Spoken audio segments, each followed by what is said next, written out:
Hey there, everybody. This is Kaylee McMahon with Number One Leading Ladies. You already know me. We have a special guest on today, Claudia Monacelli, and I'm going to let her introduce herself because I won't do it justice. Go ahead. Kaylee, you should be doing your job. All right, I'll take the ball and run with it. Let's see. I guess my main qualification is a professor. I'm a university professor, but I have different hats. Within the university, I teach, I have taught for many years, simultaneous interpreting with the earphones in a booth, usually behind a computer now, going from one language into another. So I'm a specialist at that. And I study ideology and power in language. But then the hat at a certain point changed color and I became Christelle Martinet, which is a psychic, a third generation psychic. And I have a YouTube channel, fairly successful YouTube channel in YouTube, where I went from reading cards to doing all different kinds of things. Now I post my own podcast videos. I work with healing. I work with mediumship. That's what people know me by. I channel souls that have passed, and I act as a trance medium. And I'm taking a brief month rest from there because all of a sudden, you know, the energy gets very heavy, especially when they're live. It is just a crazy zoo. And so I've put that on hold. But from there, what else do I do? I'm a voice coach.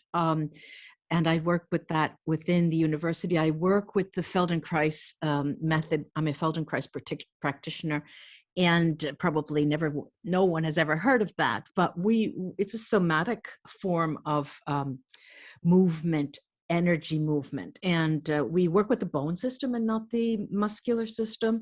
So we activate, it's a teaching process. We teach people who come into our classes, and we also have hands-on sessions. We call that functional integration, where we move people's bones and muscles at the same time and allow them to feel what proper movement feels like. And I swear to you, Kelly, why I'm doing this is because, of course, I went so many times in my life because of dancing, you know, my knee and then the foot and the toes and all of that. And I swear it's just magical. You get up from the table, especially with the functional integration, you feel 10 inches taller.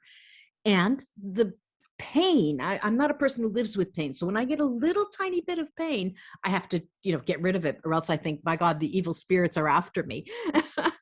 But I'm an author, of course, you know, as a university professor, I'm an academic publisher. And now I'm working to publish in the United States in the U.S. market with a book called The Magic of Pleasure Seeking, geared toward using the power of archetypes and the symbols that archetypes teach us, like the queen and the goddess and of course the virgin that we all have, and how they can work toward you, for you, when you need to step in the limelight and when you need to get away from the limelight and give other people power, seed your power.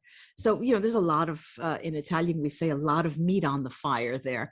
But I just do things that I really love to do. So, and podcasting is one of them. So thank you for inviting me on this show, Kaylee.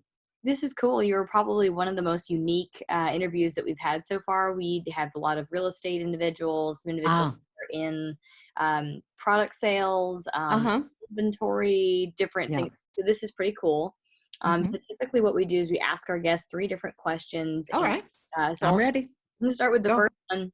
And you may have, and you can answer it with whichever vehicle you'd like to, because I know that probably business is different. But what we find is that, first of all, the podcast is about bringing women up. So first of all, we want to make sure that we're not tearing each other down, but instead of building each other up.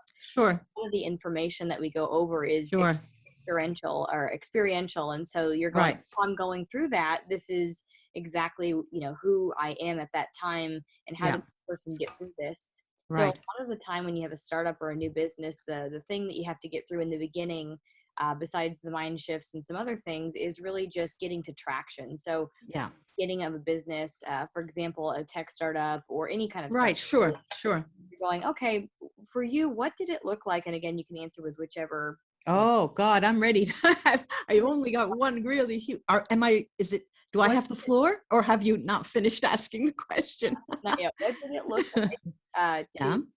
to go from, having Mm-hmm. sacrifices? What were they? Living with mom and dad, Mm-hmm. first business on a Mm-hmm. card, that kind of stuff. Then to really get to, oh, this is working, and we just need to scale this. Like, what did that? Right. Sure. Sure. Well, let's say I'm half Italian and half American. I was born in Italy, but at 5 months old, my parents decided to move to the United States. So literally, I, grew up with the first English language, and my parents spoke Italian. So that sort of created the groundwork for me through study.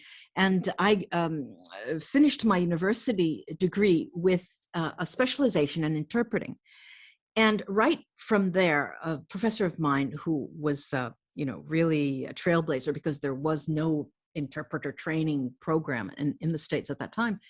He worked for the U.S. State Department. He suggested I try, and that's what I did. I started there, and of course, I lived in the New York area, the greater New York area, and I started knocking on doors. I lived, alone, and I would never. Right now, I'm talking many years ago, and it was pre-internet. Okay, we're talking pre-internet, so I would take the big, huge yellow pages and just start looking at different categories and call and try to get an appointment. And I wouldn't stop until I got at least one in the morning and at least one in the afternoon.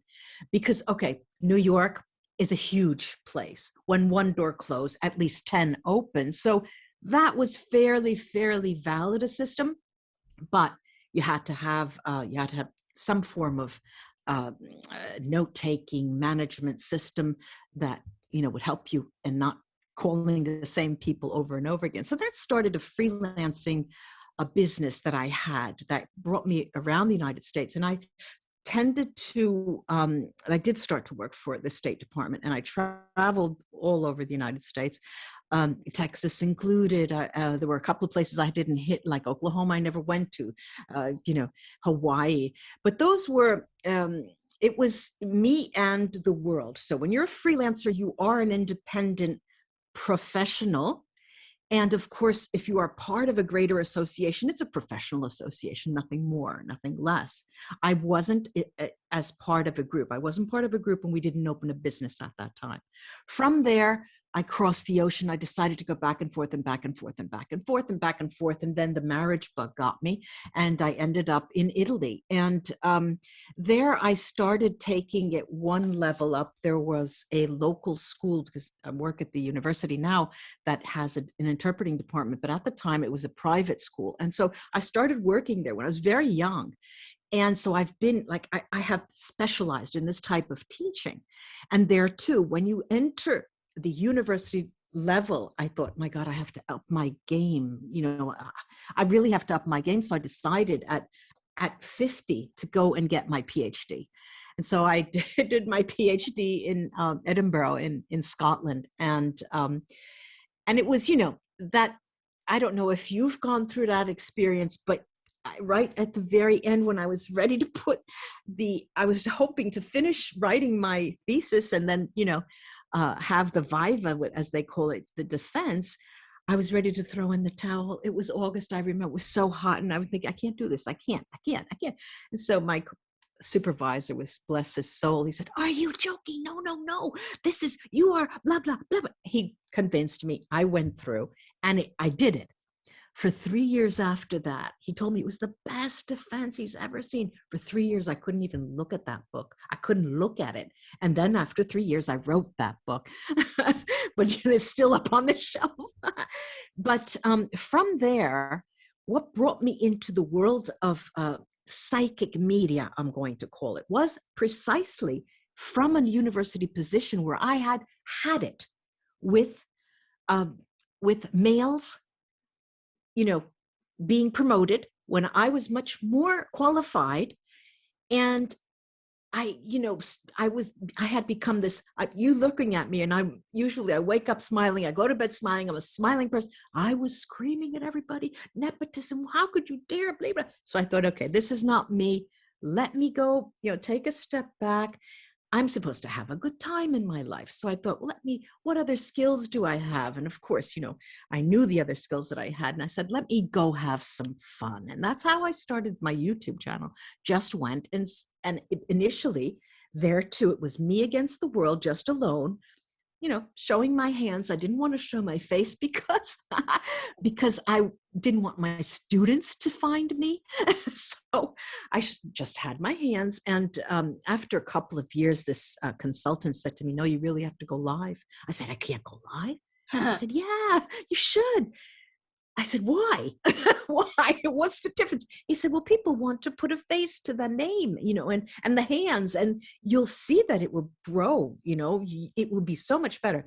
He convinced me. After a month, I went live. It was phenomenal.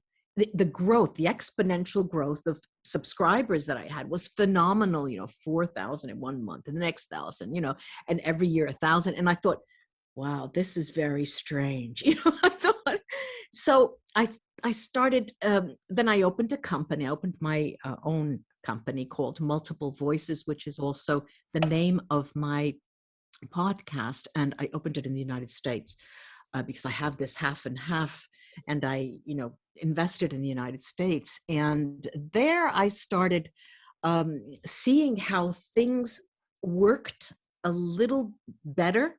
And I realized that when you are looking, there are two things, and I'm sure a lot of your podcast guests mention them, perhaps not in these words, but I found that I was faced with two things. All right, I had a full-time salary, and nobody was going to take that from me unless I quit, and I'm just about to quit. And then I have this other business that is growing, and it's almost impossible to work 24 hours a day. You don't want to do that. So I started thinking, all right, so let's take time off here, raise this, invest in this. I have a wonderful Instagram account that I never expected would grow to over 100,000. It's called The Magic of Pleasure Seeking, which is the title of my book that I'm finalizing. And so what I found is, and I've also learned this in my research because I'm a social linguist and I see it in language, that the power, with power comes responsibility. You just, you get 100,000 subscribers or followers in Instagram, they want to see something. You have to dance, really, literally dance. You have to go live. Okay, ask me some questions, or, you have to post regularly, things that are relevant to you, and things typically that are relevant to me. I was preparing hashtags today. And of course, the pleasure, joy, fashion, eating, traveling, and things like that, and cooking, so themes like that. And I branded. Another thing is branding, and I had to learn that, and I had to learn how to do that, both for YouTube and for other things, when you socialize who you are and your services.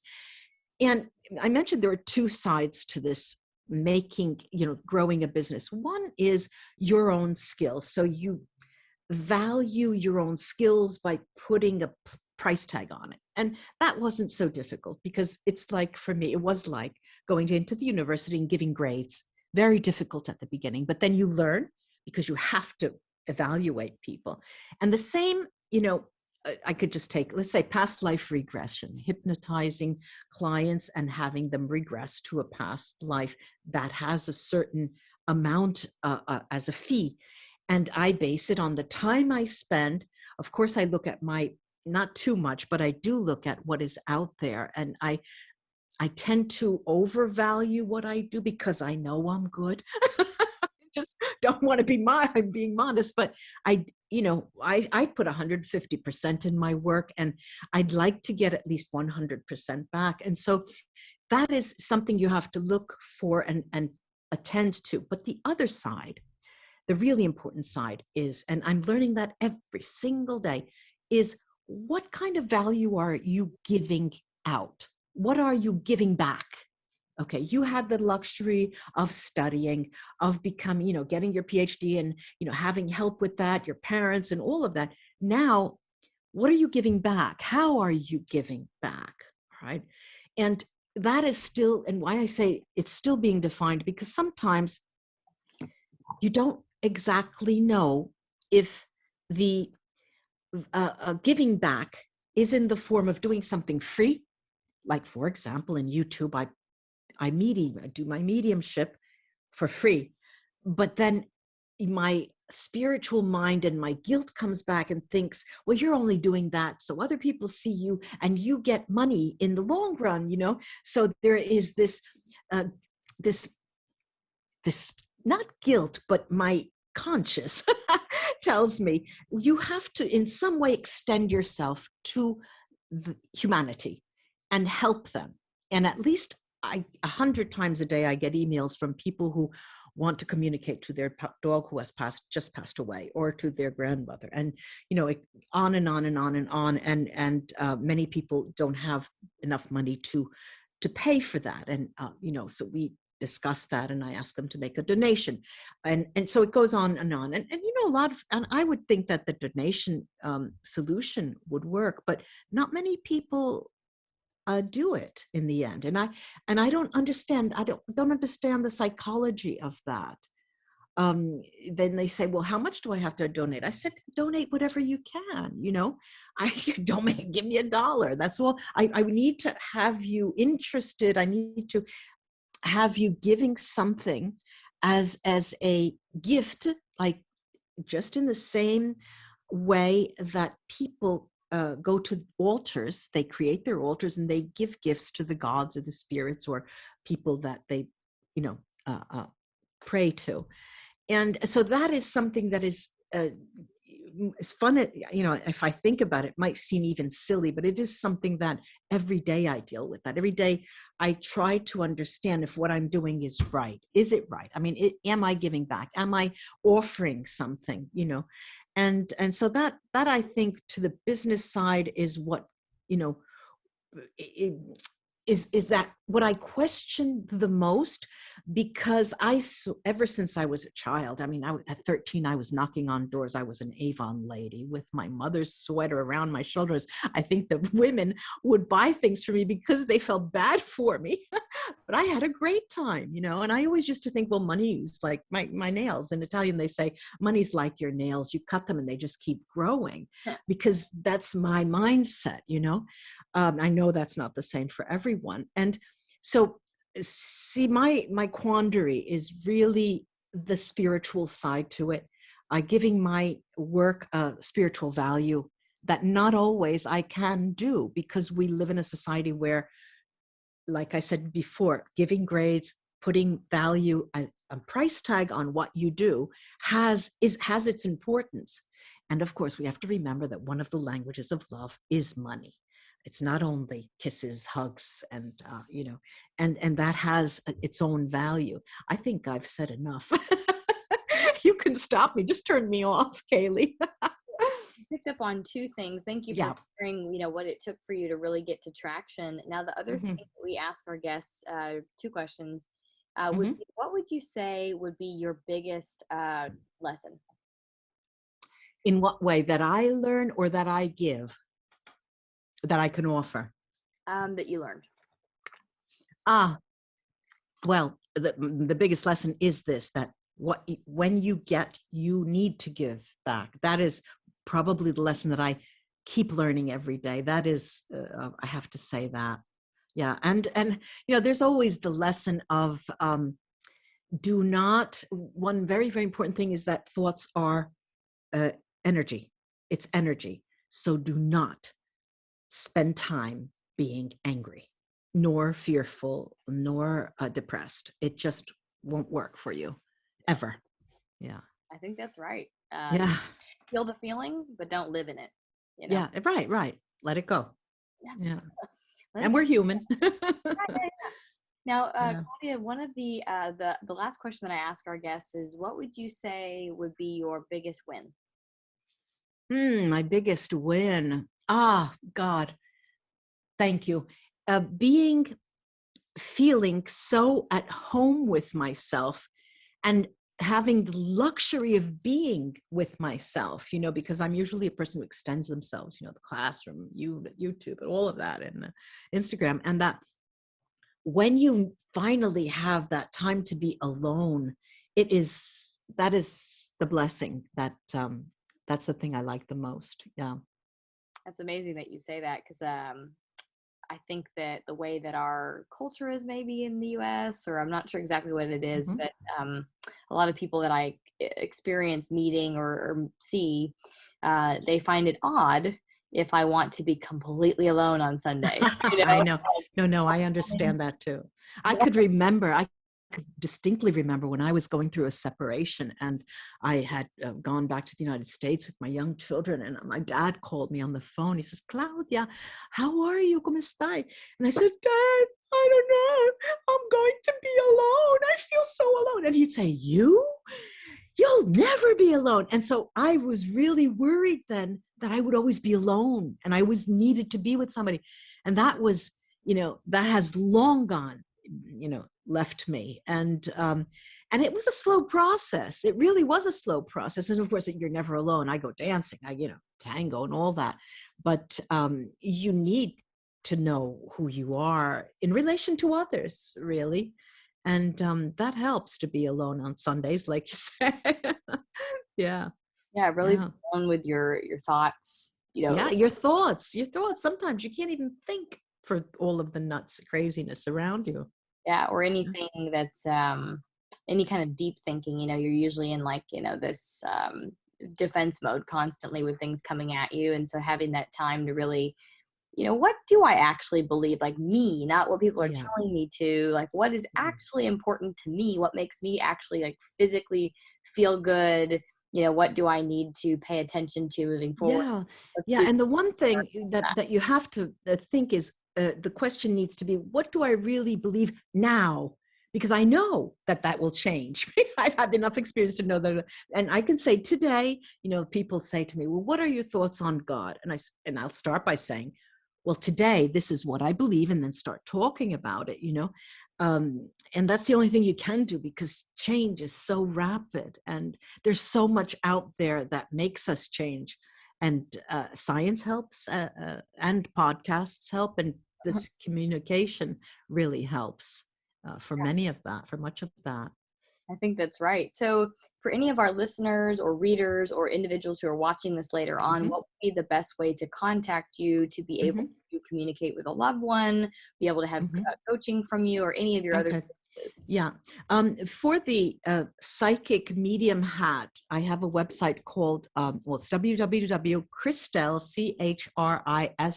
Christelle, Martinet,